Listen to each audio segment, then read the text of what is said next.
All right. Hello, everyone. I am Ishita Shah, and in a few minutes, I will introduce myself. But before that, I really want to welcome you all with a lot of joy and excitement to the first talk of this, or the first public dialogue of the series Curating Queer Archives. I think I'm also celebrating the fact that we received interest from so many countries and so many locations beyond the obvious Delhi, Mumbai, Ahmedabad, Bangalore. I think that itself is celebratory enough. I'm not sure if all of you are here. I'm sure some of you have mailed us that you will catch on to the recording or you will join us in the subsequent dialogues. And I think from here on, the tribe should only keep growing because there's so much more to explore in this subject together. I must also sort of highlight the fact that we have audience from all walks of life, students or scholars, history or heritage professionals, queer initiative representatives, educators, executive directors. So there is no bar or there is no limit to who all can come together and want to put together queer archive, hopefully for India and then across for South Asia. And so once again, welcoming you all.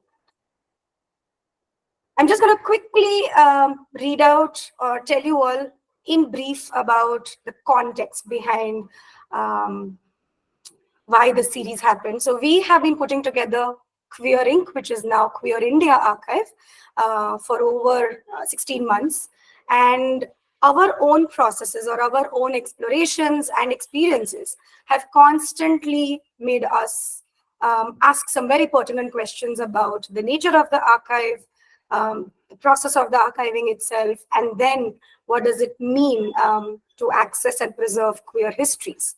And we thought that instead of only keeping it as an internal dialogue or an internal conversation, which is always a small team in these kind of works, how do we have more people participate and help us shape this journey? And instead of calling it, let's say, a launch, we use the platform to really dialogue and discuss about shaping this archive. So that's, and also, yes, of course, I must credit that we sort of get this impetus because in these 16 months, we have been able to grow from one pilot collection to actually having archiving going on across Mumbai, Pune, Delhi, Madhya Pradesh, and participation from the United States of America, which sort of definitely is something worth crediting that the contributors have believed in us. And we want to take that forward and have you all join us in this process. The idea behind the speakers, presenters / panelists was only to sort of kickstart the conversation.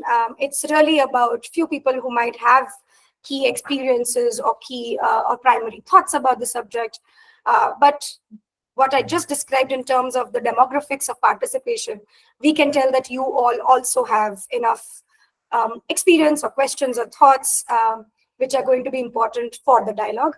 So while the plan or the curation of the sessions in now, but also in the subsequent dialogues, will be about requesting a few people to take lead. It will always also be about participation across the room, everyone who's present, without any strings attached or without any criteria of what you can say or you cannot. So I'm also repeating myself that we are striving to become as multilingual collective and a group as possible, even in the way we are archiving, and we'll tell you more about it very soon. That applies even to the public dialogue. Repeating, we all, at least 5 of us, are comfortable with Hindi, English, Marathi, Gujarati, Kannada, and Bengali. But I'm sure if there's any other language that you want to bring to the room, there would be somebody else in the room who can help loosely translate it, and we can make sure that everybody is able to engage and participate. Logistics, we have announced it enough that we are recording this conversation. We want more people to be able to access it, be a part of the growing tribe. And hence, if you have any concerns about being recorded, please use the chat. Don't unmute or switch on your camera. But having said that, those who are comfortable, it would be very nice to see you all before we move forward. So I'm going to stop sharing the screen. My first set of introductions are done. 1 second. It'll be nice to see us all.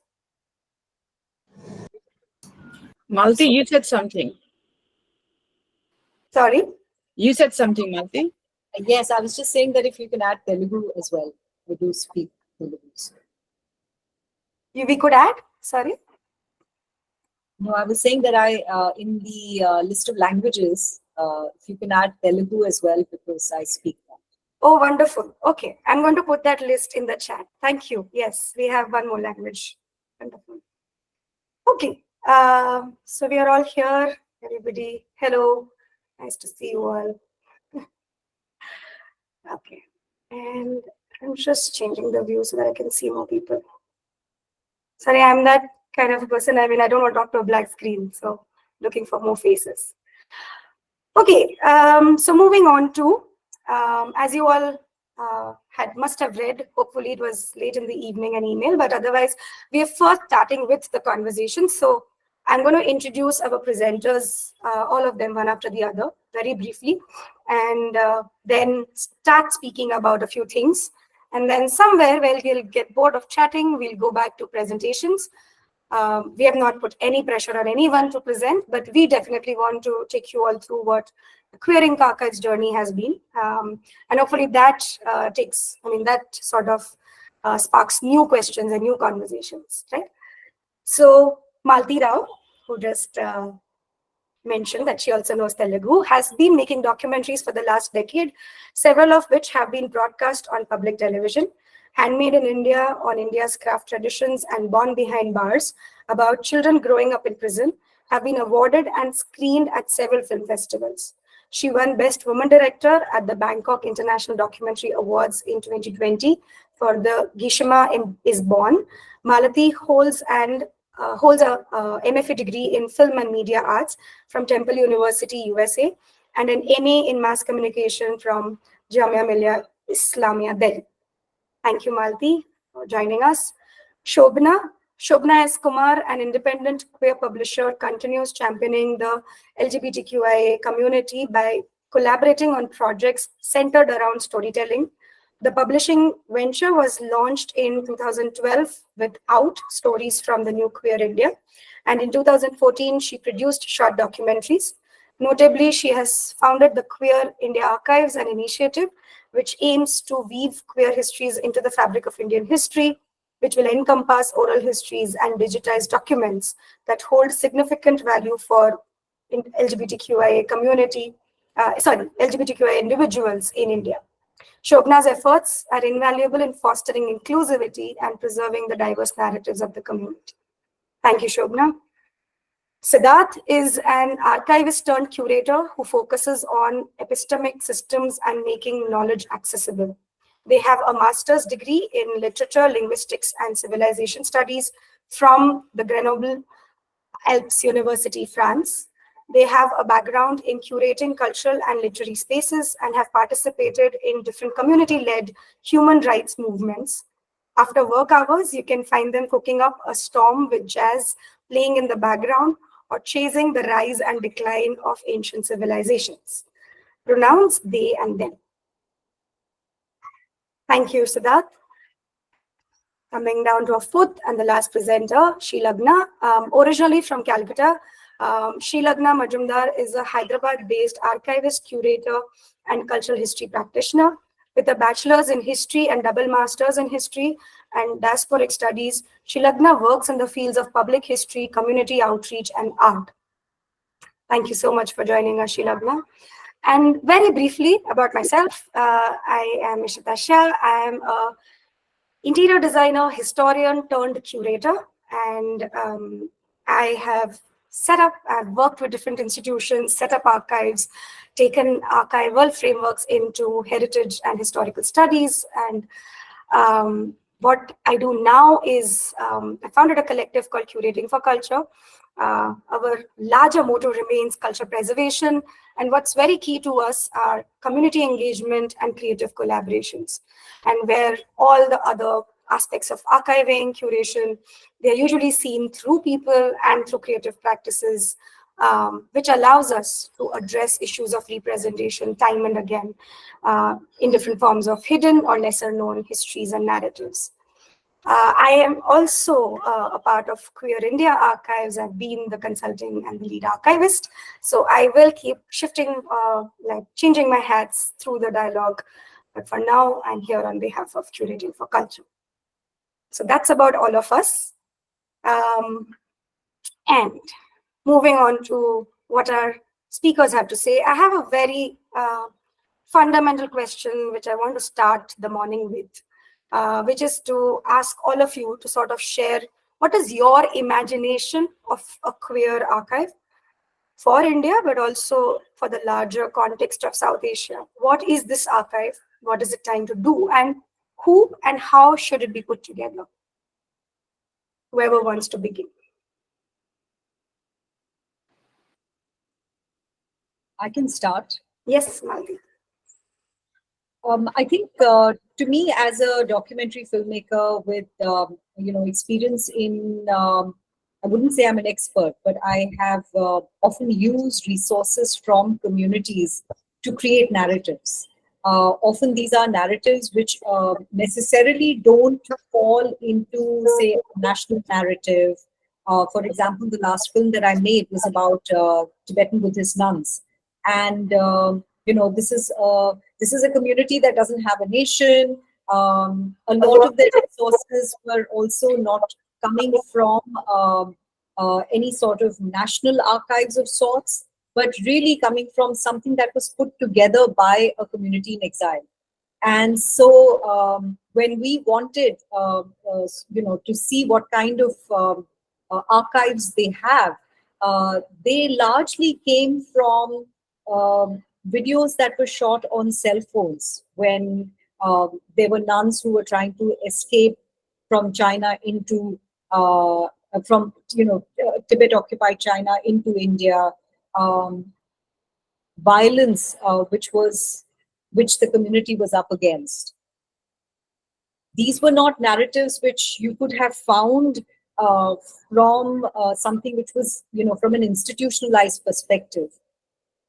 But yet they told a story which is not easy to either claim as having, say, a political backing or anything. These were really narratives that people themselves had told each other and built through generations, of what they had witnessed. And I feel that a similar situation is, even exists for the queer community in terms of what is seen and unseen. So how do you deal with omissions?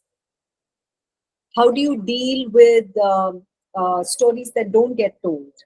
And I think that's where a queer archive in our country really holds, because that can be the resource of these omissions, of these sort of stories that we don't get told, and I don't mean only stories of violence, but also of success and also of triumph. How do we hold all those stories together so that someone like me who is looking to piece a narrative together or to find instances of stories which exist, which we can say is our history, which we can say is in our collective consciousness, exists. And this can be photographs, this can be videos, everything that comprises of a life experience. Thank you, Malti, for getting us started and making us see that larger picture. Shobna, Siddharth, do you guys want to take it up next?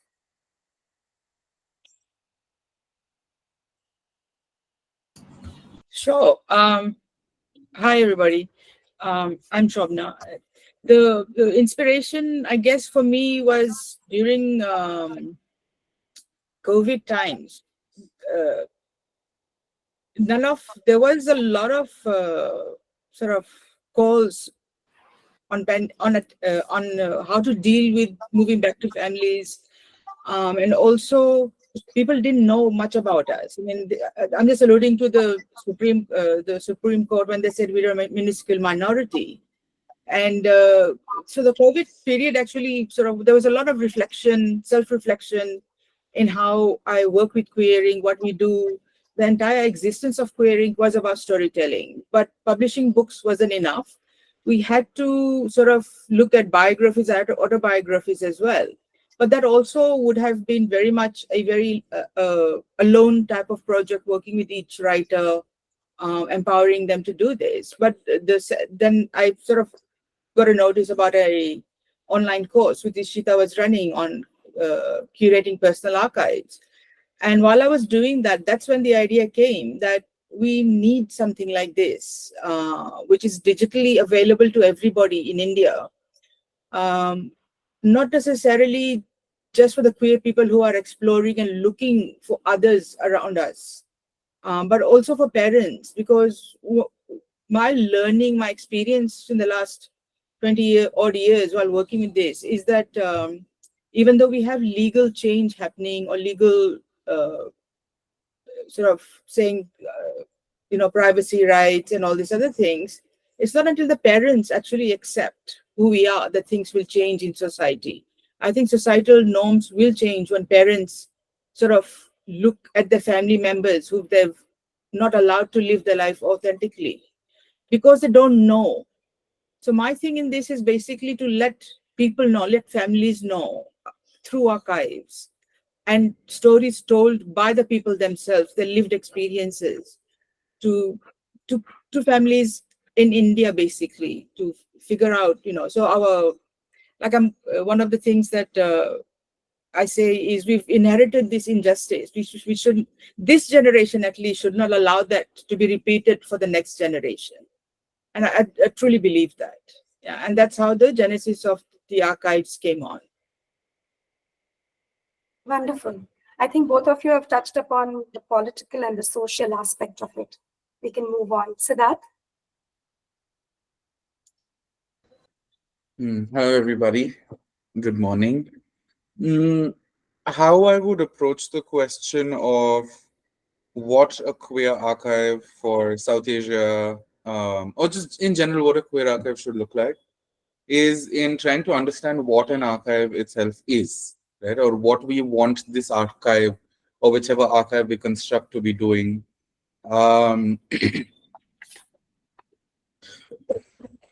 Excuse me. Like, archives in the way we know them today exist in two major formats, right? Like, you have the physical archive, and then you have the digital repository or the digital archive.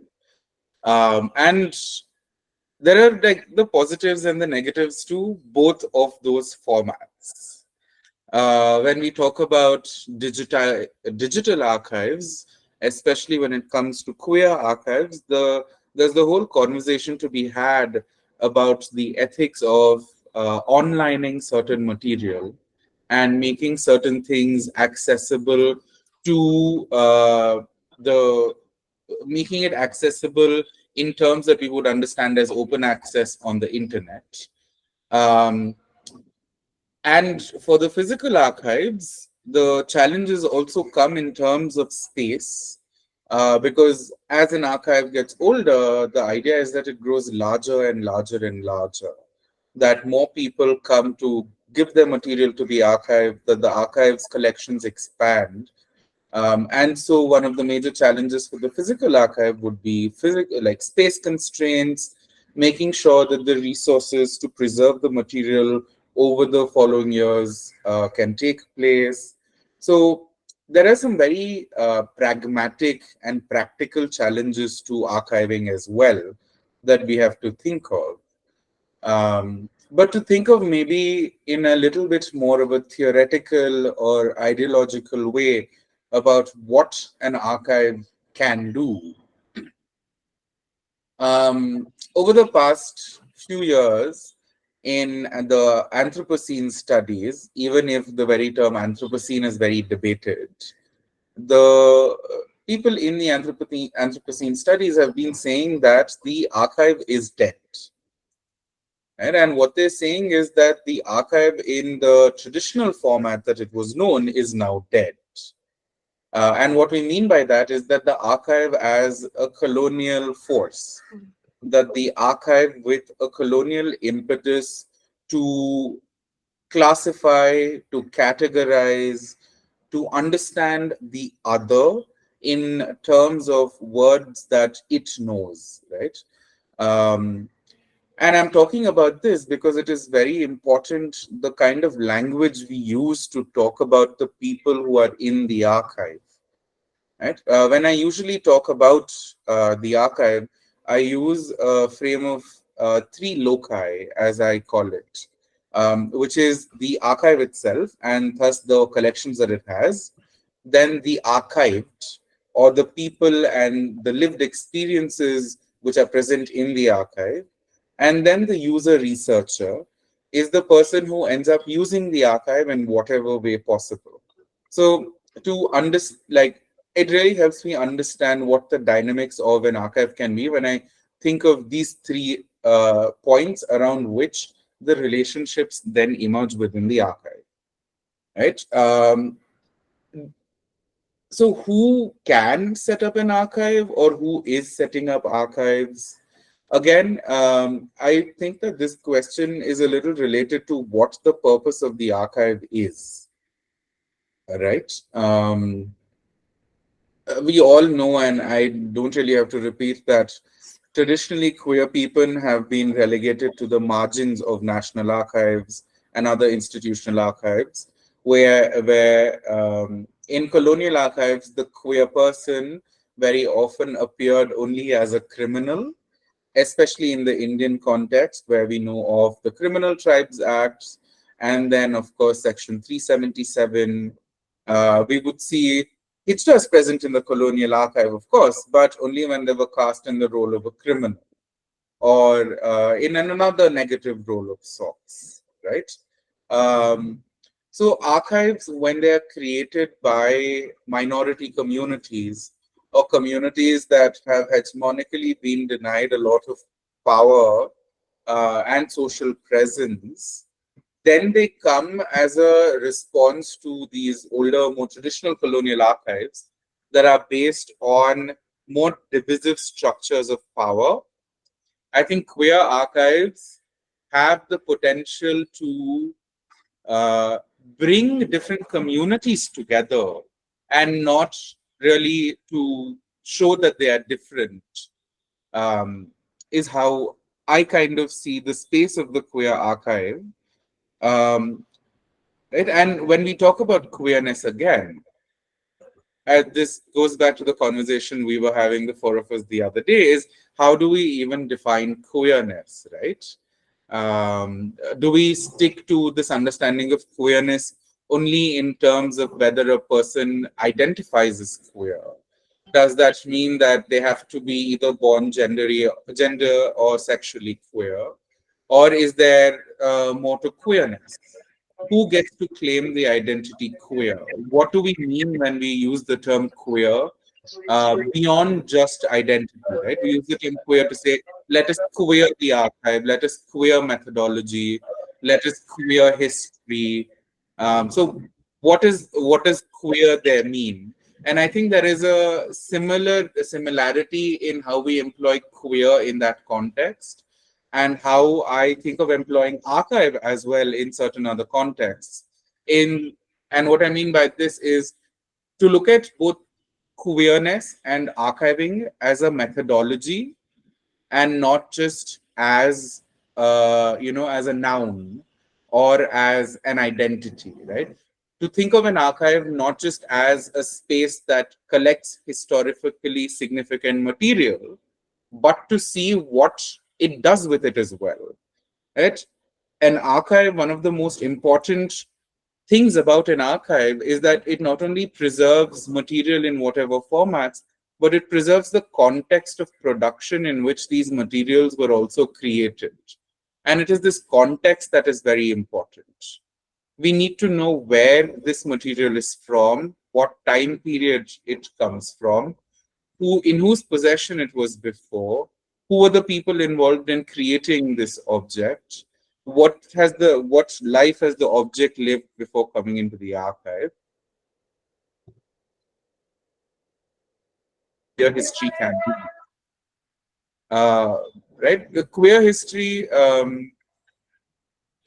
after having worked in a queer archive for 3 years and with a master's that specializes also in queer history and in Bangalore,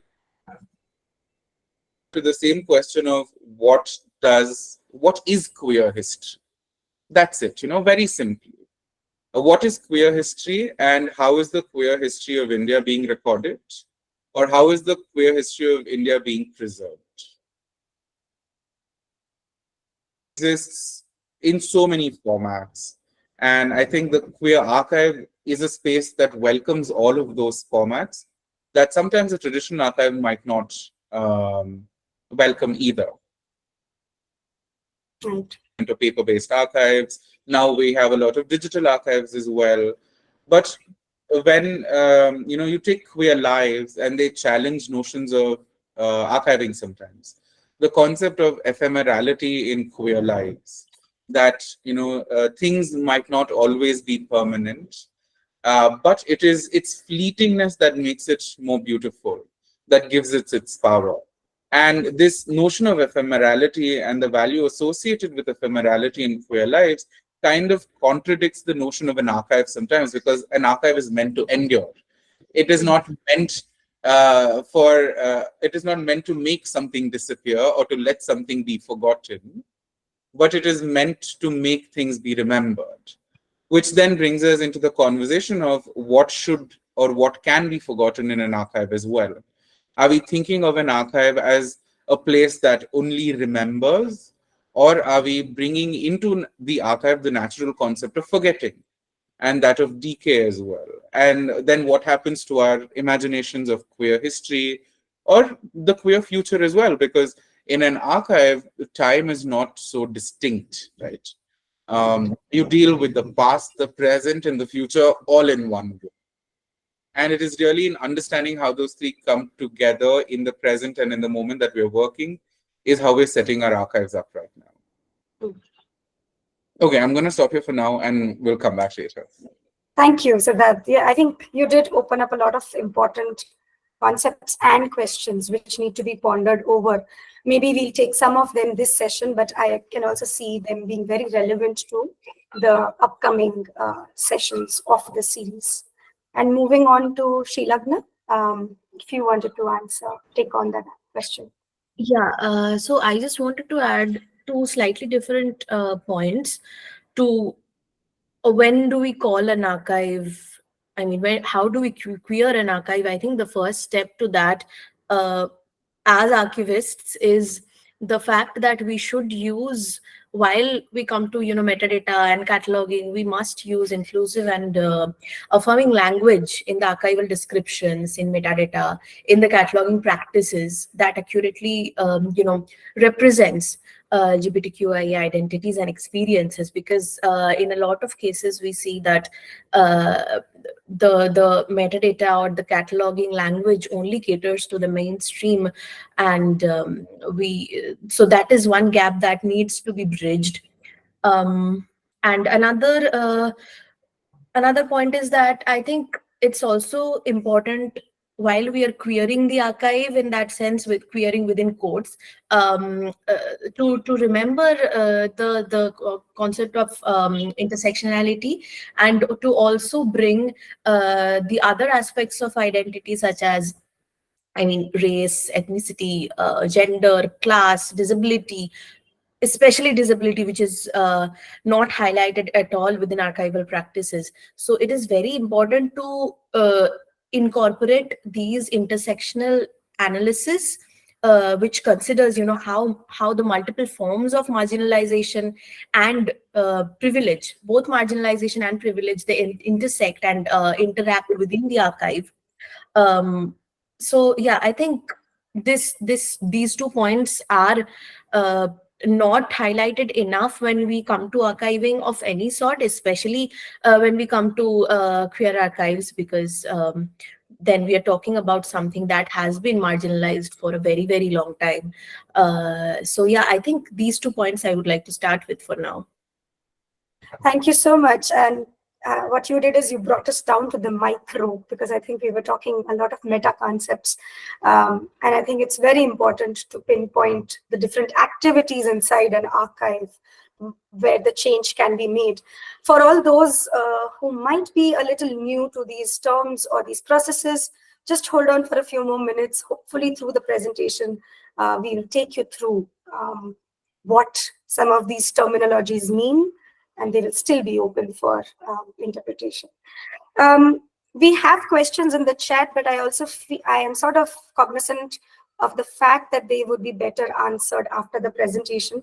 I want to go to one of the questions which we have received in the Google form while participants were registering. And one of the questions is about challenges faced by LGBTQIA community, students, especially in school, college, universities.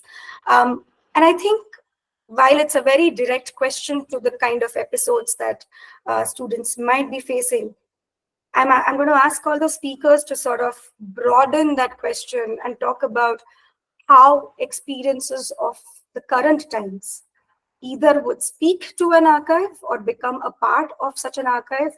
So somewhere, I think, coming to the present, as Siddharth was saying, that our initial answers or responses are about, we want to look back at the past, we want to connect with the past through an archive. But this question sort of pulls us back into time, in today's times, and asks us, would these conversations or would these experiences either be archived or would they speak anything to the archive? Any one of you wants to take that on?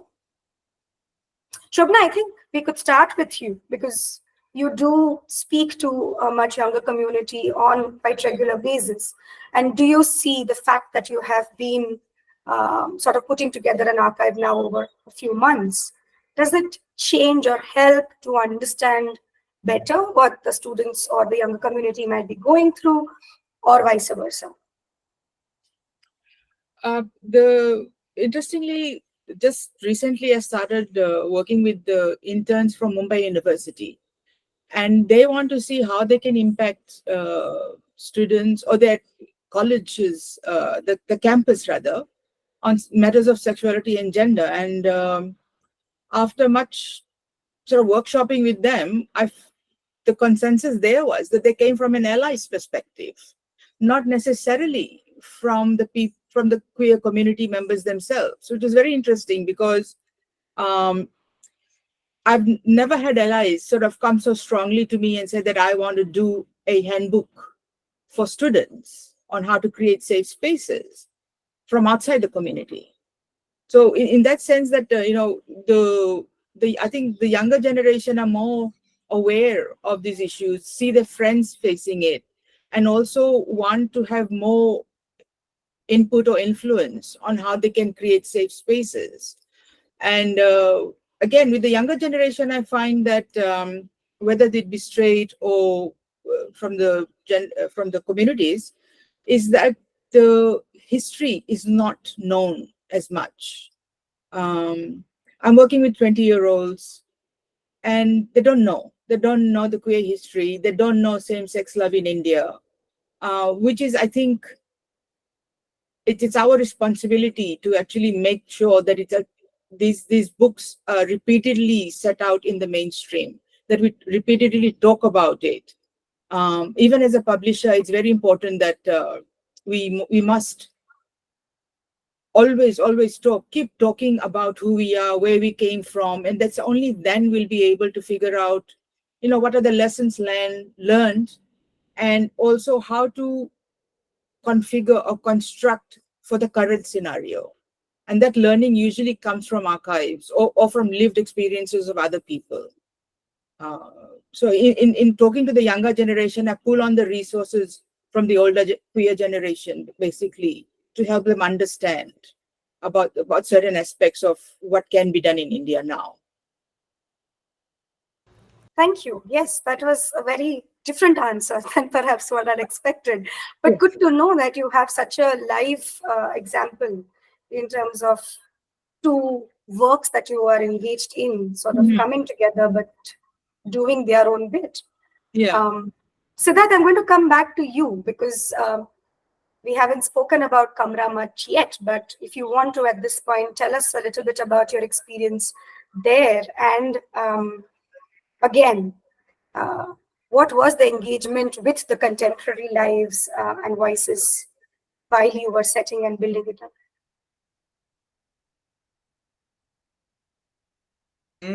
So I was at Kamra for 3 years, and we always said that Kamra was an archive of contemporary history. Right? Because queer history in India is still relatively quite young. It only picks up in a more structured format beginning in the late 80s, 1980s onwards. And then it only really becomes and spreads across the country into a major network beginning in the 2000s, early 2000s onwards, late 90s and early 2000 onwards. So for us, the history that we are working with and preserving is actually not that very old. And the majority of the people who are in these stories are very much alive. And the people who have given us the material, sorry, Ishita, if you're saying something, I can't hear you. No, I'm not. Okay. So the history that we have at Kamra is very, very recent. And most of the people whose lives these stories have happened in are also very much alive. And it is, in fact, some of these people who have given us the consent to have this material. Like Jayashree, over many, many years, has extensively interviewed the different groups of people who were involved in the litigation against Section 377. And she has interviewed lawyers, she has interviewed the different people, queer academics, queer scholars, the team who represented Voices Against 377, lawyers from ALF, right? She has, and that again, while it was happening, was all very much in the present. It was all contemporary. She was documenting this without maybe not thinking that it will end up becoming an archive in the future. And while I think in a more pertinent way to show how we worked with the contemporary voice was also during the conversations around marriage equality in India. As we became a space to bring different people together to have more conversations around it. What does marriage equality truly mean? What are these rights that we are fighting for? Is marriage the best way to get these rights? Right? These were not questions that we as archivists or the archive had, but these were questions that the community around us had. And our engagement with them was to kind of provide space for that community to come. And as an archive, we would provide them a context to the conversation that was happening, right? What is the history of this marriage equality discussion in India? It's not like people woke up one morning and decided, hey, chalo, today let's file a case in the court, right? This is something that would have been planned. This was being discussed. It's part of a larger picture. So I think the archive today, trying to, link with what Shobna was also saying is that the archive provides the bigger picture for a lot of people who don't know the bigger picture of queer activism in India or the history of queer activism in India. And learning about the history of queer activism, I think, is a very good way of learning about what a queer identity in India can also be like. I'm not saying what the Indian queer identity can be like, of course, but what a queer Indian identity could be like. Yeah, that's all I have to say.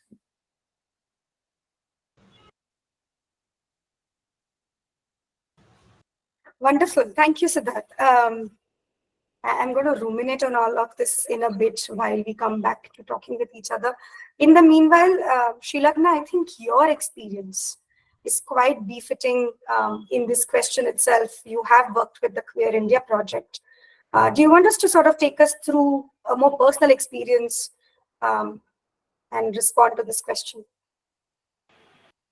Yes, I also think this is the right time to also, do my bit of presentation, because it is very relevant to the question that you asked, and it actually, so all of my experience was significantly with the queer youth, and not so much about the elders. So I would just like to present my screen. I have just noted down a few points for it, making it easier to follow. Sure.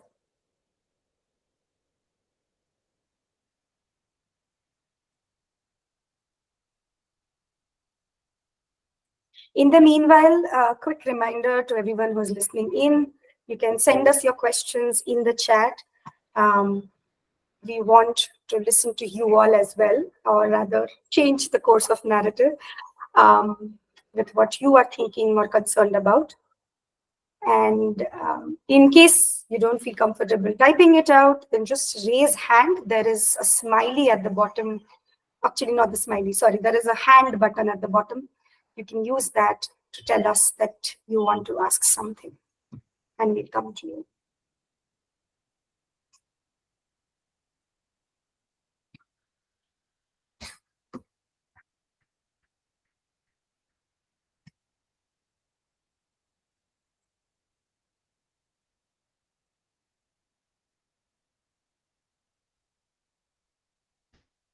Yeah. Am I audible? Yes, you are. Okay. Do you want to go full screen? Yeah, I think that would be better.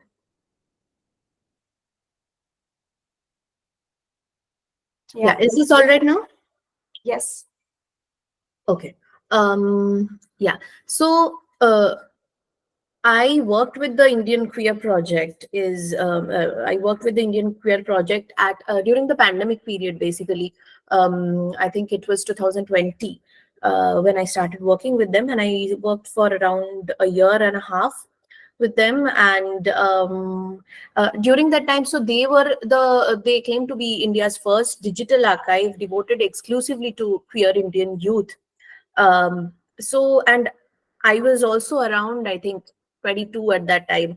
I had just, completed my bachelor's, and it was a good time to connect with queer Indian youth. And you don't really get a very it's not often that you come across such an opportunity to go heart to heart with your community and queer Indian youth as such.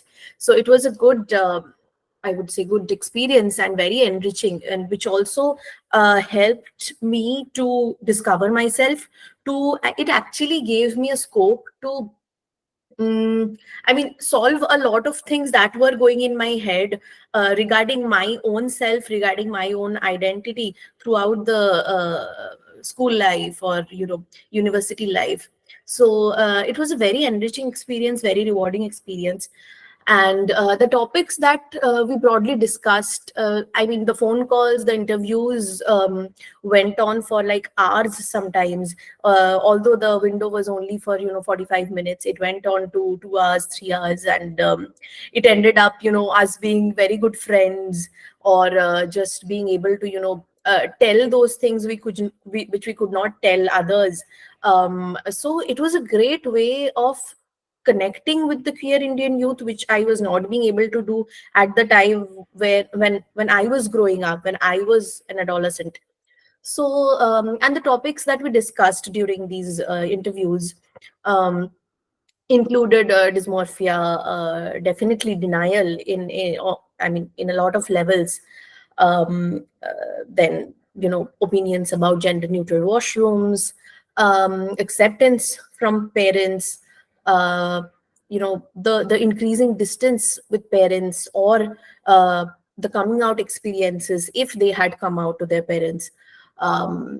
Then government policies, how they affect our lives, queer health, learning and unlearning and relearning. And a significant chunk of the interview was about school memories, and how we came across so many people who were like us, but who were struggling to talk about these things at that time, at that point of time, and there was nothing to hold on to, or so there were times when we have felt very lost. There were times when we felt rejected, both in the institution, in the educational institution that we belong to, and at home also. Then we talked about the necessity of pronouns, and it was interesting that there were so many different perspectives, so many different opinions about the same things from within the community as well. So it was interesting. And also someone said that please stop asking us if we will undergo surgery depending on our pronouns. So basically we could make a list of the stupid questions that people asked us in our daily lives as queer youths.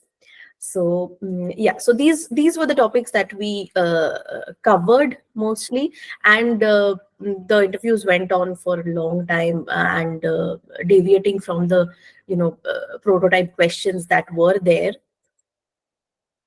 So during that time, as the interviewer, as an archivist, as the one who was doing her part in documenting the condition of queer youth, there were some concerns which came up, and they included marginalization and difference within the community, which we talked at large. That we at school especially, I mean, most of my interviewees were in high school, and or in the first few years of college, and they did stress upon the fact that they were made to believe that they had to tick some check boxes to make them feel seen or heard, or make them be acknowledged or recognized within the community, which did spark a lot of questions, which I tended to also discuss with my other interviewees. So there were these sections of marginalization, feelings of marginalization and discrepancies within the community itself, which speaks a lot about us.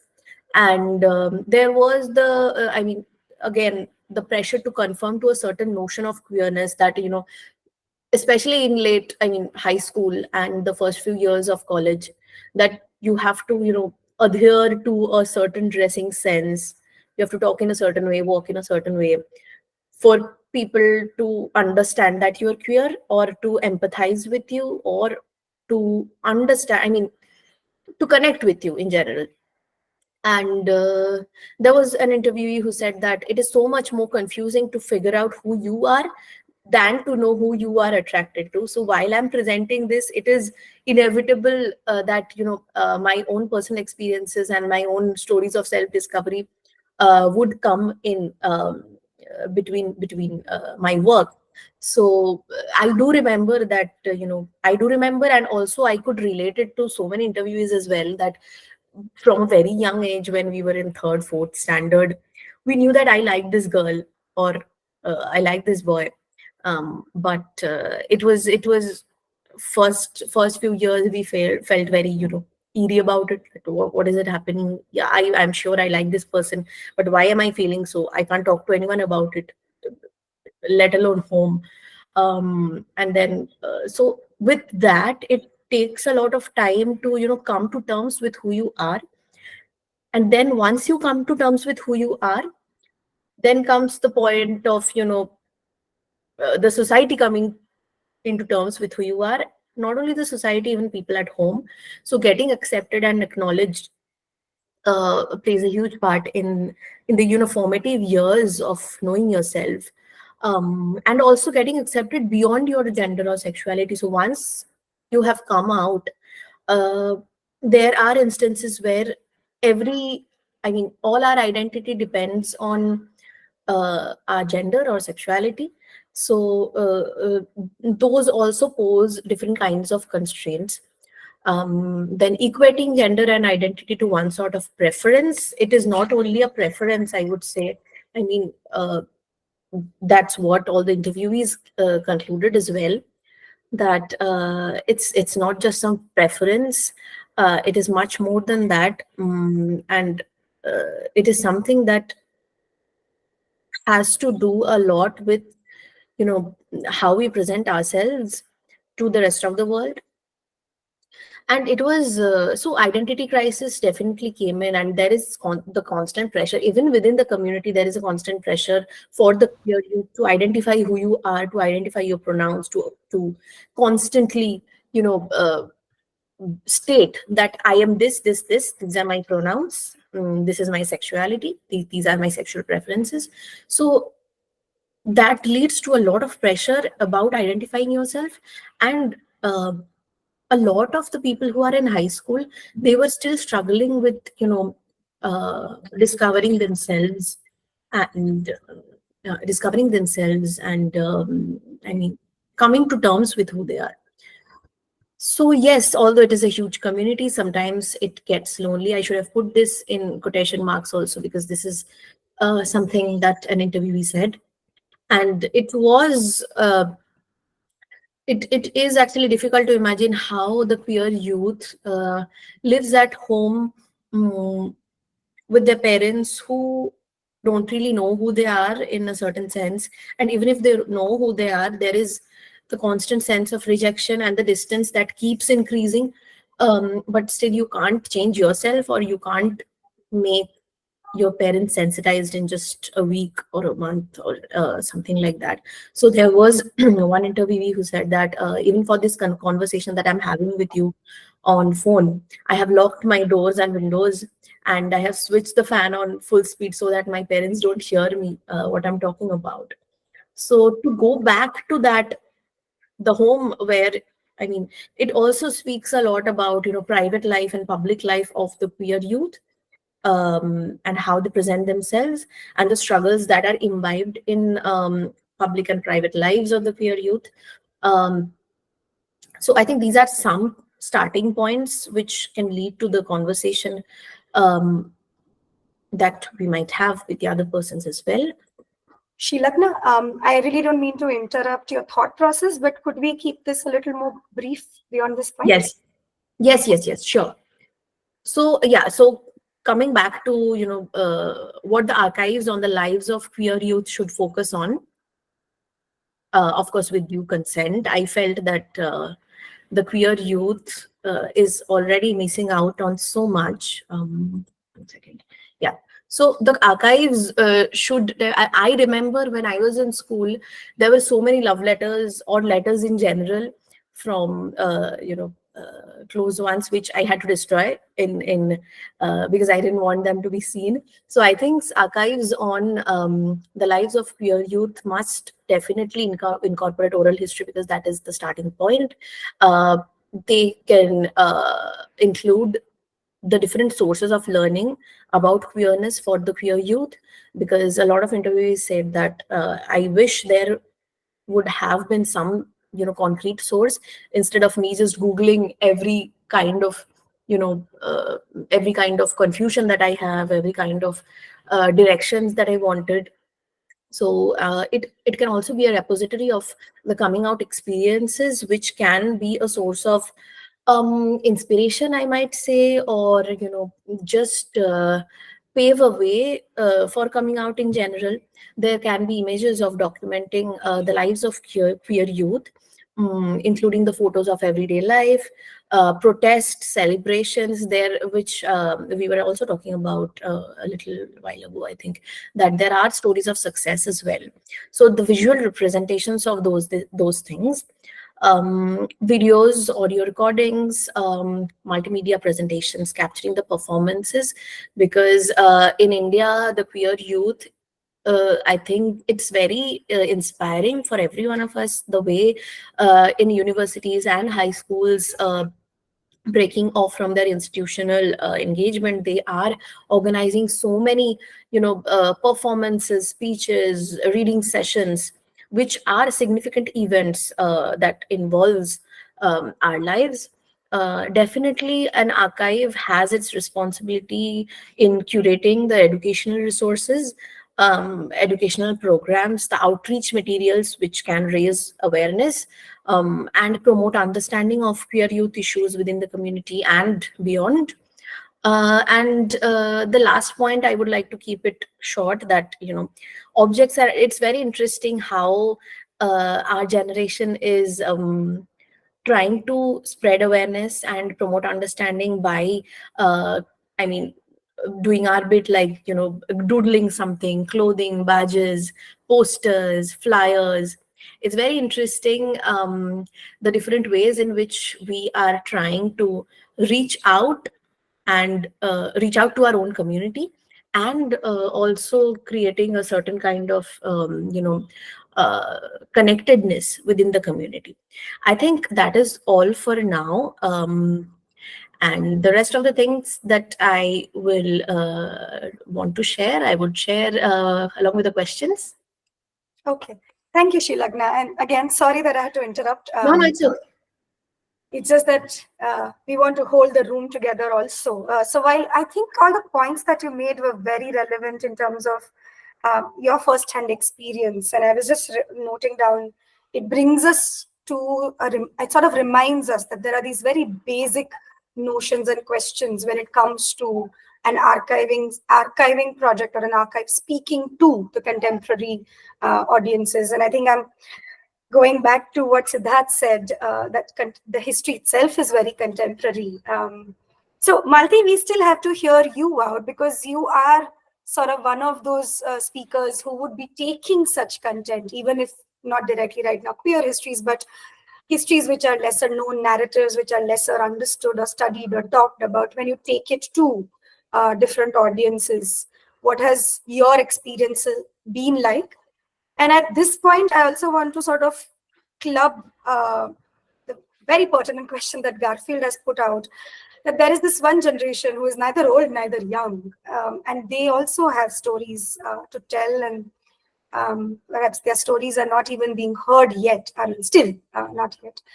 So where does an archiving project position itself? Do we always have to wait for something to become old enough and only then interpret it for a larger audience?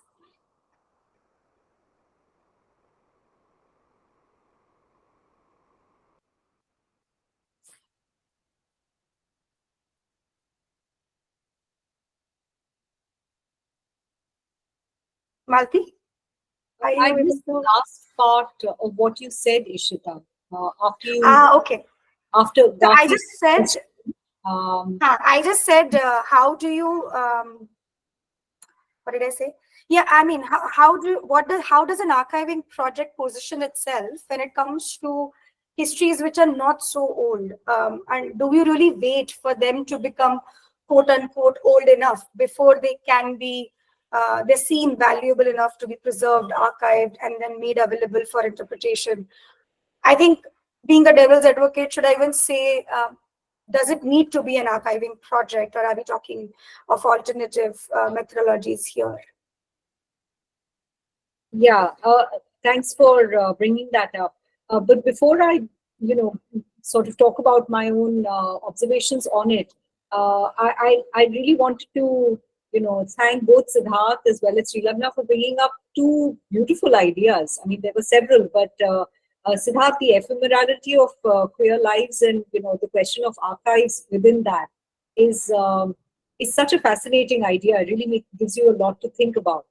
And also with Srilagna, I felt that, love letters that you mentioned, I mean, they're both the ephemerality as well as the love letters are such a romantic idea. And to me, really looking at archiving from a place of lived experiences and not from, a place where feelings don't matter. And it's just a sort of a documentation. It gives it gives the idea of archiving so much more richness in that sense and meaning. And I think for me, that's also a segue into some of the work that Shobna and I have been involved with in terms of the documentary process. One of the things that has interested us in looking at is, like you mentioned, Siddharth, that since this has really been, archiving of queer lives has largely been a contemporary idea. We also were interested in looking at where could we get a sense of queer lives when documentation, even before the digital era began. And one of the resources we looked at was letters that came to Bombay Dost, for example. And we really found some very valuable and touching responses there, which for a documentary filmmaker, I'm grappling with how to bring those into the conversation. Because one of our challenges is to see how there are narratives that exist, and then how do you create parallel narratives within it. And so, Bombay Dost, with the letters that came in, understanding of the times that these were written, is really giving us a sense of what, say, where a lot of cloistered sort of lives were finding outlets. And this was one of them. So, for example, I recollect one of the letters bringing up how in, someone, a reader bringing up Bombay Dost as a magazine that they came across, and then said, for the first time, I'm reading about other lives which reflect mine. And I haven't met a single gay man in Madras. And the editor writes back saying, I've received 8 letters from Madras, so don't worry, help is near, So those are some of the stories which I think we would like to bring into the documentary as an example of what existed, what were the pockets that existed. And I'm, again, not trying to be polemical here, but I do think that there is an existing narrative, and then within it, how are we creating parallel narratives is something which, to me, brings in complexity. The other part which I wanted to also bring up as someone who has looked at archives is, what is the place for oral histories? And this may be a place where archive and, especially contemporary archive and documentary might intersect. Because to a large extent, if you look at lived experiences, oral history, and to your point, Srilagna, about who has not been asked so far, whether it is barriers of caste or class or gender, which has prevented these questions to be asked to communities. To a large extent, documentaries really look at bringing those stories to light. And these are stories which necessarily don't get, the same importance, the same sort of pride of place or a seat on the table. And so for us as documentary filmmakers, those oral histories are often the basis of what we build on, right? So is that archive or is that a documentary? And I think, like, was mentioned earlier about the queer archives, especially in Bangalore, a large part of it is Jayashree's work, which are all documentaries. So, that fine line is all I want to kind of bring to your attention here. The third point that I wanted to also bring up is that, to me, the beauty of having an archive, whether it is a digital archive within the zone of digital humanities, or whether it is a physical archive, the beauty to me is that it gives anyone who is engaging with it an opportunity to interpret the material. And I understand that that comes with complexity because, you know, once you have material, how people interpret it can be very open-ended. But to me, I think that is also of value. Those, the way in which interpretation can happen is also an ongoing discussion. You could argue with it and you could have, say, problems with how it may be done. But at the same time, I think it forwards narratives to your advantage or disadvantage, and one can respond to it. I'll give you an example of something which has been constructive. Again, you know, reverting not so much to the documentary that Shobna and I are doing, but to a previous project. There was a lot of discussion about how the Buddhist community has always been in favor of including the nuns in discussions. And they had documented a lot of the conferences. Now, from their perspective, they had documented a conference which talks about how women should enter the echelons of power and education, etc. But what they didn't highlight was just a small, almost like a 3-minute part where one of the nuns stood up and protested and said, "This is how I see how you are reading the traditional texts. Now, you have said that if women enter, and some of the texts have said if women enter this level of education, then Buddhism will be destroyed in 500 years. That has not happened." And she really pushed forward her point. Now, that was not part of what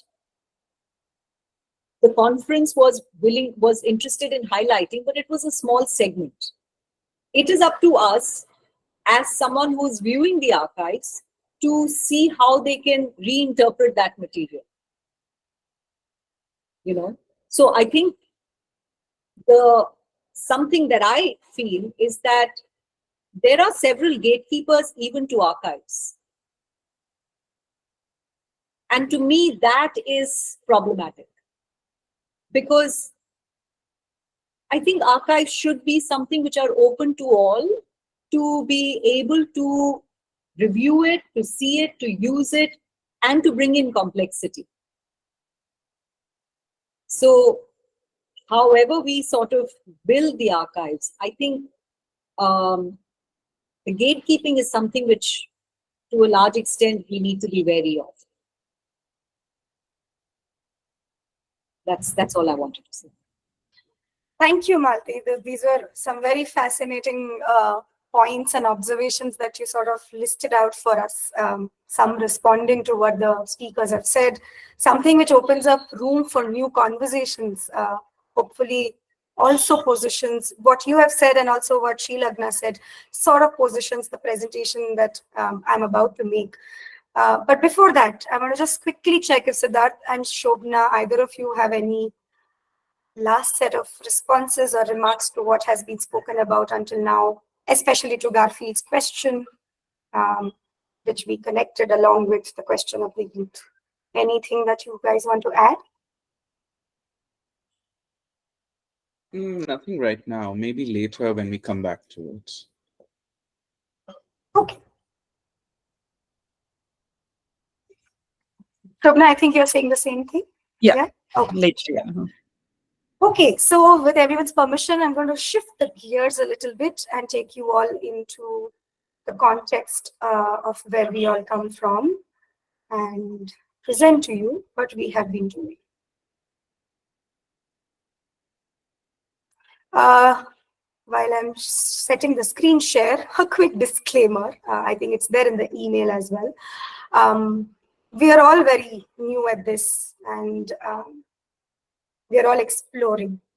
So I'm not saying this to sort of be emancipated or anything like that. I'm saying this so that you all can see the presentation with that lens and sort of we're really looking for people to join hands, whether it's contributions, whether it is volunteering, whether it's just about spreading the word. And if you could sort of hear us out with that intention, would be very helpful. And we really want to know what kind of questions and comments come to your mind. In the meanwhile, I also remembered one very basic question, which I think, Shilagna, you could answer. Ansh has asked, who started Queer India project? Because I think we could finish that before we look at this presentation. Yeah, so the Queer India, the Indian Queer Project was started by Divya David and Ria and Rigo.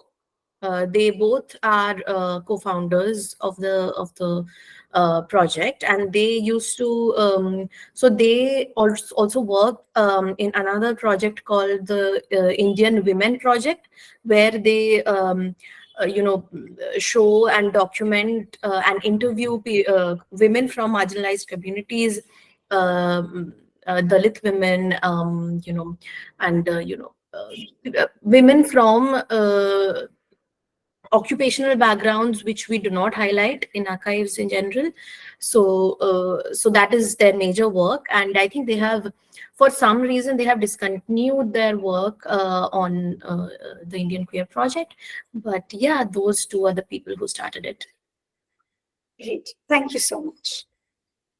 Okay, Queer Ink Archives is how we started, 1st of February 2023. With a very simple intention, weaving queer histories into the mainstream Indian history. And it's been a collaboration between two organizations or collectives. And I think any of these conversations now, at least which are about a collective, should start with its people. And so the idea obviously belongs to a person. Here's a quick short vision note or sort of heartfelt intent note from Shobna, which also keeps reiterating. You can read more on the website. But that's, and I think Shobna did cover it in her earlier answer as well. So Queer Ink Archives and now Queer India Archives sort of is Shobna's brainchild and a response or a reflection during the COVID times. But then it needed sort of a group of people to come together, sort of believe in it and strategize and put together what we would do. So here we were, 4 of us, and then a very important role. We all know, I think, the first set of research associates and assistants play when we have these very larger than life ideas. So that's Shobna, Malti, Ishita, Sapna came together, and Sukhada, who joined us as the 5th wheel and steered the way through. Who we are now, we have a team growing this summer, especially because we have projects growing in different parts of the country, as I mentioned earlier, including our first summer internship program in collaboration with Ashoka University has given us younger force and younger minds on board. Where it also began is when somebody sort of believes in the idea as a contributor and is sharing their life and their life belongings with you. And that would be Ashok Rao Kavi, who sort of openly welcomed the idea, and his collections and his oral histories became the pilot project of a lot that we have done and we'll be talking about for a few months, which has also led to what we will be doing with the other collections. So yeah, credits to Ashok for that. Vision, mission, very straightforward. I think what's more important over here to highlight is the idea of collective responsibility, which has been in core from day one, that we will not be able to, or we will not want to pull it off all by ourselves or make it all about ourselves. The idea of queer community is embedded in the idea of a community, and that community or the idea of community-led archives is what needs to sort of drive this project further on. So I'll take you towards that through the presentation. And who we are now in terms of contributors, we have O.S. Muhammad Khan, Professor Raj Rao, Ruth Vanita on board. We are also building collections with Anjali Gopalan and James at NAS Foundation, NAS India Foundation, Bindu Madhav Khire in Pune, and Maya Shankar, who is helping us put together the Sangini Trust collections. Processes that we have followed so far started somewhere. I think it's a pet peeve of a historian to talk frameworks, but I think more for this project to understand, is it only about people and their lives, or is there more to curating and building this archive?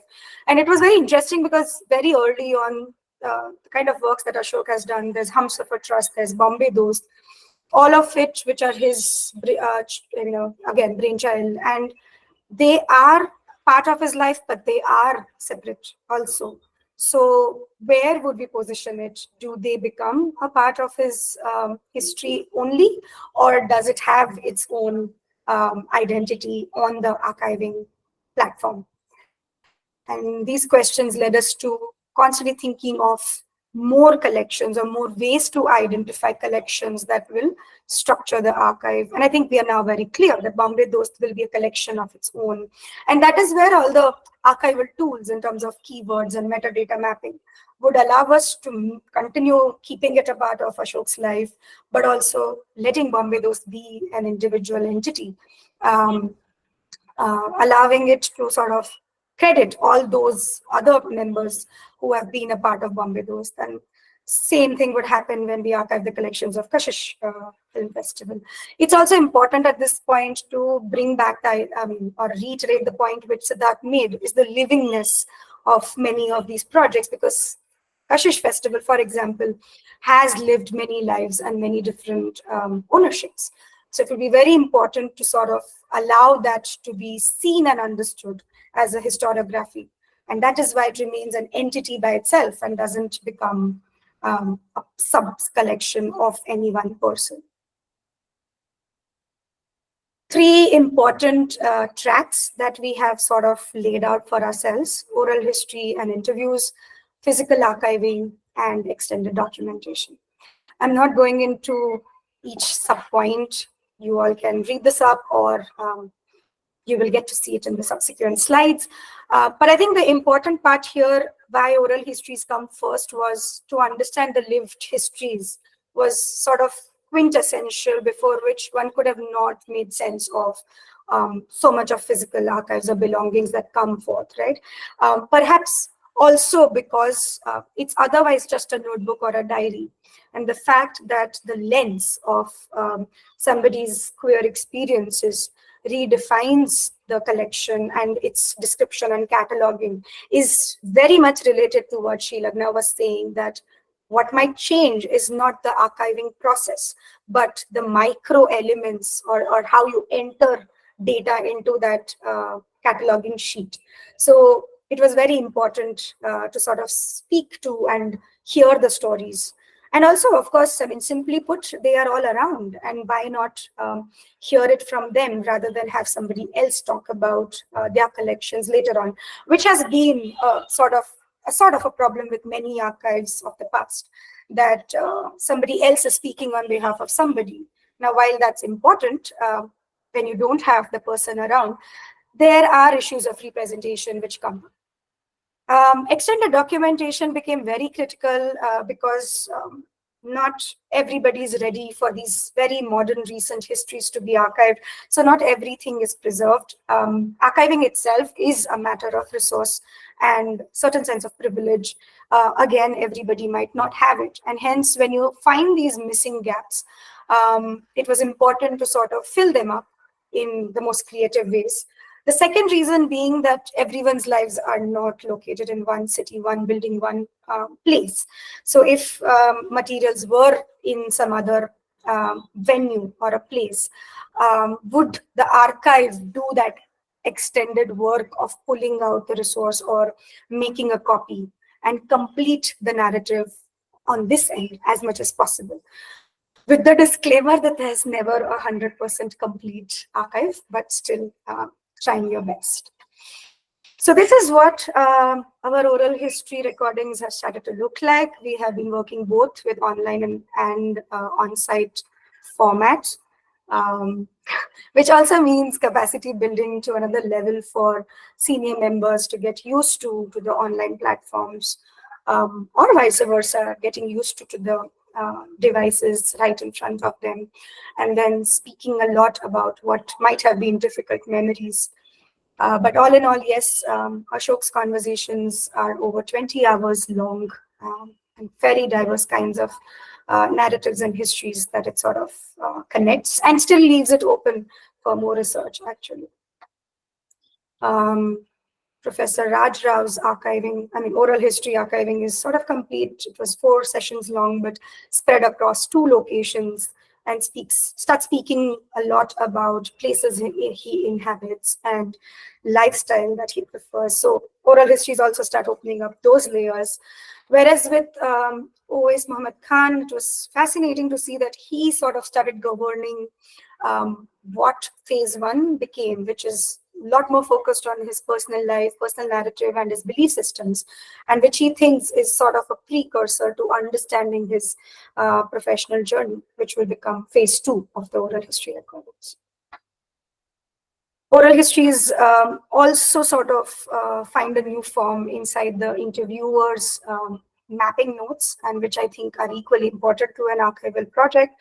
But on the other hand, going through the basic cataloging structure and adding subject keywords, research keywords, so that oral histories are more accessible and not hours long of material to skim through. Thanks to our interns, we are moving forward on this next step. Simultaneously, we have been transcribing, which I think is a very important aspect of reproducing archives.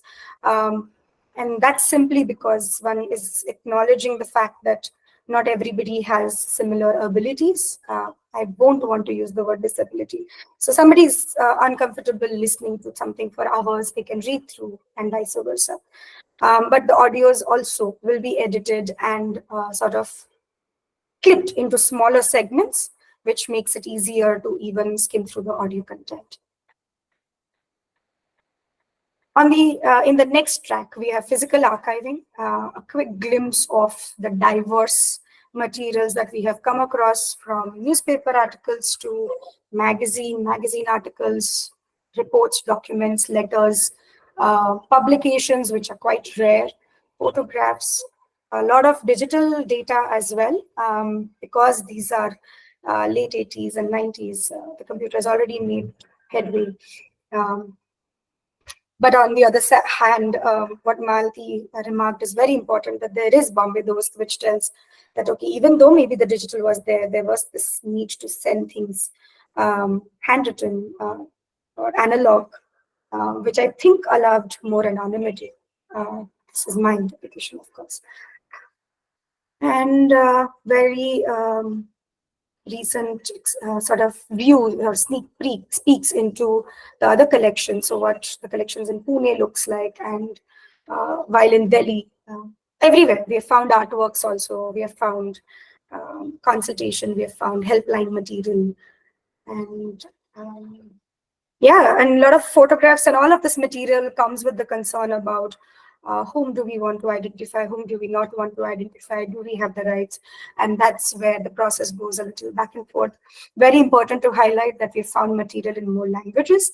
So there is Hindi, Marathi, English so far, and we're excited to keep discovering more vernacular content. And the same way as we spoke about oral histories, physical archives have been going through cataloging sheets and record management way before I think somebody must have done it for oral histories, simply to obviously quantify, but also assess the material, assess both in terms of conditions and in terms of rights. But largely all of this becomes a meticulous record, which then allows you to do easy digital access, create easy digital and searchable databases. Preservation. So while our primary focus has been digital archiving, I think it's very difficult to let go of the care for physical archives, because we all understand, and I think more and more it's getting clearer that the tactility, the materiality of an archive is going to always be important, how much ever digital archiving sort of might have its own pros in terms of access and outreach. But also one is cognizant of the fact that archiving is very resource intensive, and hence what are the easiest available next door kind of solutions that we could work with. And that's the collection being archived by Sukhada at Ashok's place and then eventually at her place. The form of preservation, yes, high resolution digitization, but also creating low resolution formats so that it can be made available on a website. And this whole spectrum it's in itself such an important process, and finding the right people who understand what our requirements are. Very happy to say such companies are increasing in the country slowly, but still not so many. So that's credits to Pujasoft team, who has really understood our requirements. Also the fact that I must highlight that unlike an institutional archive, where it might be easier to do such a collaboration and put down a cost-effective proposal, we are a very small archive in quantity, right? And still, there was the interest from Pujasoft as a company to say, yeah, but this collection seemed very important, and these are histories which have really not been talked about.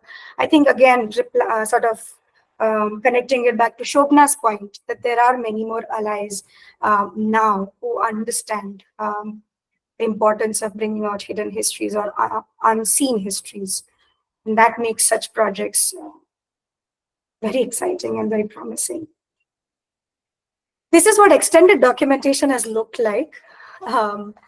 We really walked through and two places of Ashok's growing up years, from his different houses that he's lived in. And there was such interesting paradox that he sort of reiterates, but also brings them out. It also reminds him of stories which might have not got covered in the oral history, in the main oral history sessions. And a lot has changed. So what is also happening in these kind of efforts is it is addressing change of histories and narratives in other segments, whether it is cities, whether it is business histories, whether it is politics. So queer histories are not just about queerness or about gender and sexuality. It definitely opens up Pandora box, actually, in terms of so much of other transformations that have happened much faster in the recent years, even though these are very young histories, if I might call it, or contemporary, as Siddharth called them, but they still have a lot many more layers. And then, of course, the other end of extended documentation has been to look at the people or the places that every interviewee talks about, and finding their contacts and reaching out to them. So those smaller interviews of people who are associated with the main collection sort of starts plugging in the missing gaps, or sometimes gives a contrasting view of what the interviewee might have said. And I think that's very important for an archive to constantly remind themselves and execute it, that it's not about just listening to one side of the story or one perspective, but to constantly put together as many different voices as possible. So final bit, what are the possibilities that we see on from here? Would be a digital archive. There would be one which could be based on provenance of the archives. But in this case, as we all know that the people are around and the organizations are around, why look for a provenance-based approach? It's more exciting, or it's more appropriate to make collections based on people, organizations, and initiatives, as I was mentioning earlier. And then a very simple structure that usually archives follow. The last detail of every thread is going to be the archival material itself. And we work on the metadata thread such that it connects you to the main collection, but it also connects you to related subject and keywords across different collections and archives. And that is what will make very exciting research possible, or very pertinent research possible through such an archive. There's no cost to dreaming big, and because we have been also invested in looking after the physical archives, we definitely don't want them to be lost or misplaced or any other way. And what if a resource center could be imagined where eventually all these histories and archival collections could come together? And they do exist, and more have been now coming up in the country. So the dream doesn't seem impractical anymore, which will also allow better care, better relatability in terms of the archival collections and other reading materials, and possibility of exhibitions or other forms of dissemination. And that brings me to the final idea of dissemination, beyond just research and scholarship, because I think one of the things usually we have faced, not so much now, I think in the recent years, but this prehistoric notion that archives are for research only, or are for research and scholarship only. And I think that's really old and inundated. Archives can be used for many more things, or many more ways, or creative ways, collective ways. So what you see, the image at the back is an exhibition poster at the Festival of Libraries hosted by Ministry of Culture, which happened last year. And I think a lot of people found it fascinating to know that such an archive could exist, and we were able to show Bombay those collections there. And it just opened up the subject for them. So it was not something very scholarly. It was just giving everybody a glimpse into the stories of Bombay Ghost. What you see on the left is a social media campaign or an initiative started to collect more memories about Bombay Dost. And Shobna has been receiving endless interest or responses for this, and not necessarily timed, that it only happens on a certain day or a certain month. You keep these channels open, and whether these become a part of the archive or not is perhaps for the next mandate. And then Malti did speak briefly about the film that Shobna and Malti are sort of putting together. That's, of course, documentaries, films, books, exhibitions, just public engagements. Even right now, what we all are doing is happening because we have envisioned an archiving project together. So there's so much that can happen out of bringing histories together.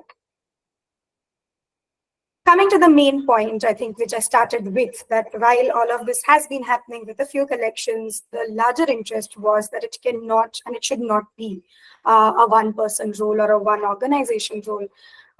Queerness or queer history and even queer present times is all about community and the sense of community. And it should be growing, as we have all remarked in different ways. It's not just about being queer, it's about allies, it's about figuring out yourself, everybody coming together and wanting to still put these stories, histories, and narratives together. And hence, our approach has been to constantly think of creating tools, frameworks, which can be easily understood, but also easily adapted. So we are not stuck on the idea that it has to happen one way. I remember recently also telling one of the interns that what is fascinating is each collaborator or contributor to the archive has been guiding the process in their own way. And we have also been learning with them, from them. So here are all of us in different cities doing it differently based on what the resources available are, what the stories are, and using the online as judiciously as possible to strengthen these relationships and build capacities across towns and cities. With that, I end my presentation. I invite you all to celebrate something that we have convinced ourselves and decided to do, because a lot of readers or writers who wrote to us made this mistake. They wrote QIA as Queer India Archives, and we saw that as very relevant, and we also knew somewhere that we were looking at Queer India Archives as an eventual identity. So yes, as of 1st of June, we are now going to identify this project as Queer India Archives and not just Queer Inc. But Queer Inc. will always be the parent body who has made all of this possible. If you're still not following us on social media, right now we're only on Instagram. Do follow us there. With your permission, I will also want to add you all to our emailer list. You can unsubscribe if you think things are not relevant anymore. And stay in touch, join hands, tell us more about how you want to contribute to this project. Thank you. Thank you, Ishita. That's amazing. And the actual project started with my just having an idea and trusting two people, Malti and Ishita, to help me figure out. And also the interesting part is that Ishita, Malti, and I generally have very opposing views of how things should be done. And it's in those conversations, I think, we have come to this point. Thank you both. Thank you, Shobna. I think contrasting opinions are very healthy for building archives. Yeah. Building For history. example, one of my contrasting opinion is, I don't know what to make of the map that you have up on the main, the first thing. It's got India and then it has got other countries, part of the South Asia imagination, right? Yeah. I mean, in fact, I'm glad that you are asking this, because one of the questions I definitely wanted us to ponder over before we close, I think even it's in the chat. I know we should have thought about South Asian speakers, and we'll get there, but I definitely felt that we should speak about it. We should start speaking about it. And I want to read out that question. Give me 1 second. Where is it? Sachin has asked, I would like a response from the expert panel on what framework we use in defining the queer with reference to South Asia in general and India in particular, so that the process of archiving the lived experiences is inclusive. And I think, yes, over here we are expanding or pushing ourselves to expand the idea of inclusivity, to connect, to use archiving as a way to connect with folks, families, friends of neighboring countries, neighboring regions, and yeah, somewhere disregard the political boundaries. So you are asking me, but I think for me, this is more of a question for you all, or anyone in the audience who wants to take a shot at it. But we do need to start talking about queer archives as a larger region, is where we came from, and hence the map. Mm-hmm. Well, the thing is that India doesn't exist in isolation. So the subcontinent does play a part in who we are. So at this point, I think we start with this. And in my head, it was, we'll be South Asian as well. But that will also come with collaborations, because, we need many more partners, collaborators to make this happen. I'd just like to add that there are archiving efforts happening in other South Asian countries, queer archiving efforts specifically as well. Bangladesh is seeing some, Sri Lanka is seeing some, Indonesia is seeing some. So queer archiving is not, as spread out across South Asia as one would like or one would want. But it is beginning, and I think it will only keep growing. We've seen in India that, we've been at an archival turn, to use that expression, where suddenly the archives have boomed. More people are interested in the archival field than before. The possibility of the space of the archive and its contents, their interpretation, their reinterpretation, all of that has only increased. Right? And so what brings queers together could eventually also become the archive. We had the movement bring us together for such a long time. And after the first significant victory, which was Navtej in India, then we had, the first significant victory was actually Nalsa in 2014. Then we get Navtej in 2018. So we have Nalsa and then we have Navtej. And whatever is happening with marriage equality, let's set that aside. But, like across South Asia, we have had a history of similar kinds of colonial forces, uh, which have brought about a similar legal context. We see in Singapore a very similar law to Section 377 because of the British. Pakistan has very similar laws as well. Bangladesh has similar laws as well. But I think there is also a cultural continuity across South Asia. The identity of who we know as the Koti, the feminine gay man, is not just that, but becomes a bastion for gender non-conforming identities, and is, the term Koti in different ways is recognized in Thailand and in other Southeast Asian countries as well.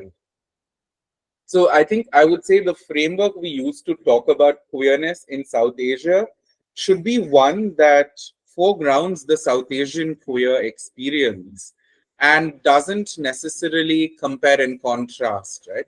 A lot of sexuality studies, when they talk about sexualities in the Occident versus the West, they always make a point to compare and talk about what are the differences between the two.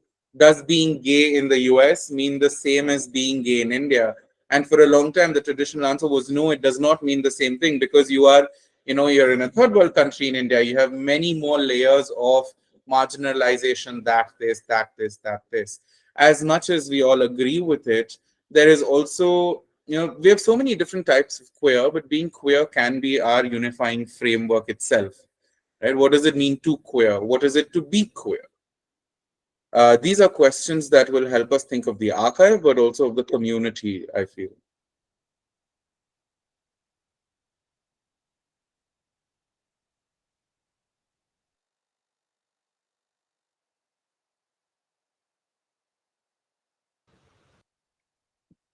Malti, do you want to respond to any of these? No, I'm in agreement. I think to a large extent with what Siddharth is saying, and I do think though that there's a lot to be said about how we sort of look at the South Asian identity as such, because I mean, one, to see what is the kind of archiving effort that is going on there. And second, also, I feel in terms of the map, to some extent, I also felt that it was providing a sort of unity which sometimes may also not entirely be known to us, entirely true, and falls into a sort of a political zone of, seeing the Akhand Bharat. So that's what I was pointing out. Yes. Fair enough. Yeah. Where does that map come from? Oh, right now, the answer is much simpler. It comes from Google, and it comes from which one was easy to use for a creative. I think somewhere, at least I speak for myself, I do feel sometimes it's okay to not theorize when you're doing creative visualization. I might be sort of giving you all an excuse, but yeah, these become some of the concerns when we are trying to take these very culturally rooted, historically important narratives, and then work with, as I said earlier about curating for culture, we work with creative interpretation and representation. And I think there might be a lapse, and there might be something lost. But if that triggers new conversations, you're like, okay, it's in good faith. Coming back to, I think this conversation and hinging myself onto what Siddharth highlighted, the idea that there are similarities and dissimilarities in belonging to a certain geographical side or a setup is exactly why we feel that it needs to be a more coordinated effort, not at all to club or create a club or group anybody or to sideline, but it's just in terms of learning and exploration, given that we have been working with South Asian partners now for over 4 or 5 years, we have realized at Curating for Culture that there is a lot of merit in learning and exploring certain avenues next door, rather than constantly looking at. And of course, I think most of us agree we do want to subvert or decolonize the Western model. So, and the coordinated effort which Shobna spoke about is quite in tandem with what we said. We want it to be a community-led and community-based project. And in that situation, there might be resources that we might need from efforts in Sri Lanka versus somebody in Bangladesh or Pakistan might need some materials from us. And if the digital has made that possible to at least exchange and learn from each other, we want to grab the opportunity. And if there are differences, yes, we create our own models and setups. So that's right now the shorter answer. Hopefully this series will unpack this question about queer for South Asia and India and queer in archives over the next and subsequent sessions. I don't think we have time for all the questions, but it's so exciting that all of you were listening, engaged. We might write back to you. I just want to answer for us one question, which was about ancient scriptures. That's from Aishwarya. If the concept of queerness was present in our ancient scriptures, I would love to know any mentions or practices. Aishwarya, I'm right now going to answer this in the shortest way. Oral history collection or recording of Ashok Rao Kavi is full of this material. He's researched so much. He's also got some of these books in his collection.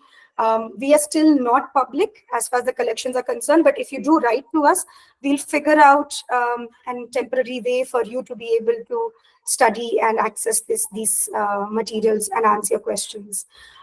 Shortest answer, yes, there is a lot about queerness in ancient scriptures across different religions and ethnicities in one or the other way. And hence, one would need to go through the scholars and the interviewees who have interpreted it. And then, of course, you might build your own interpretations. There is also Rutvanita and Salim Kidwai's wonderful book, Same-Sex Love in India, which was published in 2000. And this is a collection of different scriptures going back to ancient India as well as, more contemporary ones. There's also lots of Urdu poetry in there and Urdu texts that they reference. So if you want to learn more about Indian scriptures of across cultures that mention queerness, I think Rutvanita and Salim Kidwai's book would be a wonderful place to begin with. And also that we also have Rutvanita as part of our. Yes. So some of her work would also include this. So it would be part of the art. And I don't know if I should be saying this so early on a recorded conversation, but yes, I'm looking forward to recording and exploring that part of Ruth's work very soon. So again, keep a watch out on our updates. As soon as her oral history is completed in a few weeks or months, which is the plan, we will have more of that content coming in. In fact, now that we're saying this, I also realized Owais Khan has also mentioned his understanding of scriptural mentions, and especially from the context of different religions, what it means to interpret queerness in India. Yes, Shobna. Yeah, I just wanted to respond to Sachin's question of, cutting in there. Does literature and cinema find any space in the process of developing queer archives, which is where literature comes in?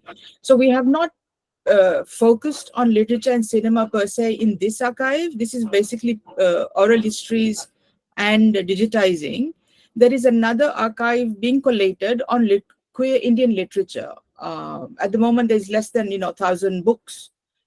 So it will be probably a lot quicker in coming, but that's a listing of the thought behind it is that we'll list the books and then hopefully talk to the authors who are alive right now on those books and try to get some idea of what they wrote, why they wrote at that point in time. So that's the idea behind the literature archive. Cinema we've not touched. I'm not sure I'm qualified for it or even to work on it. But any collaboration is welcome. The other thing somebody, I think Garfield mentioned, was the older generation, the pre-internet days. We are in contact with several. We must remember that in the older generation, a lot of people are married. A lot of gay people are married. So they do not want to come out. They do not want to be on record. And that's one of the things we are trying to figure out, how to bring their stories in the mainstream as closeted people if possible. But that itself has to do with permissions and, legalities, families knowing, even perceptions of where they're from. If, for example, if they describe a local coffee shop or something, the family, if whatever they read, might know. So that type of knowledge is also, we need to sort of figure out how to do all this. So that's a very, in terms of ongoing conversation at the moment. But we are acknowledging we do have the older generation in mind. A lot of them don't want to give us their stories or to be publicized, actually. Yeah. Yeah, and I think that leaves us with the elephant in the room, which we haven't addressed, but I don't think day one could have been about it, is the whole idea of ethics of documentation, which is a question from the Google form. We all were also internally talking about the role of preserving anonymity or identity or privacy, which is going to be very critical to building queer archives. And hopefully we'll come up to these questions very soon in the next set of sessions. I think the only other question, I think Garfield, your earlier questions have been answered. One which I thought was very interesting is there a timeline? And I agree with you, yes, we do put down timeline, and we said, okay, we wanted to close Ashok's collection in a year, and then we found phase 2 of materials. But yes, we do want to close collections to a certain extent and be able to say, okay, let's make this much public so that it doesn't become a never-ending project. However, the larger project of building such an archive is going to be years-long effort, and lot many more people coming on board, resources coming on board, and then we will see the volume put together. So time over here is going to play very different roles. The questions which we are not able to answer, either I can say that hope you will come back and listen to us, but definitely don't want to eat in on a Sunday afternoon with another few minutes either. And or if we will share these questions with the presenters and sort of share your email addresses, they might write back to you all if at all there is a response that they feel is urgent and immediate. Otherwise, I do feel many of these questions will get sort of churned in the coming sessions, public dialogue. So stay tuned, keep joining us, and keep bringing friends and family, especially family and friends who need to be convinced or who need to hear this. Bring them along, and we'll try and make it as engaging as possible for everyone. With that, I'm going to call this first public dialogue a close, and it's been super exciting at my end. I hope all the comments which are coming in, it has been exciting for you all to listen in as well. Thank you for all the love and the claps. Thank you, Malti, Shobhana, Siddharth, and Shilagna. You really got us kick-started, as I said in the email yesterday, and that really matters. I know there are going to be many more occasions and conversations, but the first one is always special.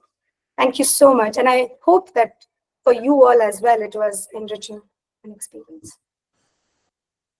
An absolute pleasure to have been here today. Thank you so much, Ishita.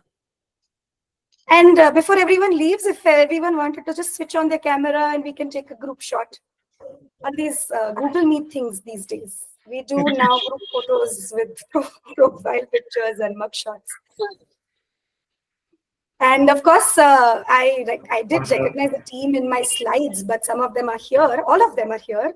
Sukhada, Rashi, Sanika, Maliye, and Jigisha, our new young team is all here. But I'm sure you all are team as well with all the amazing work that you all are doing. So claps to all of us together.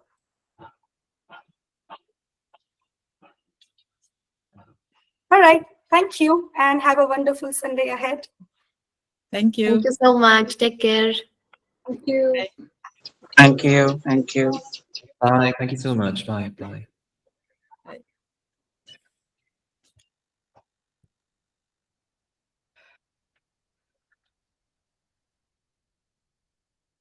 Done?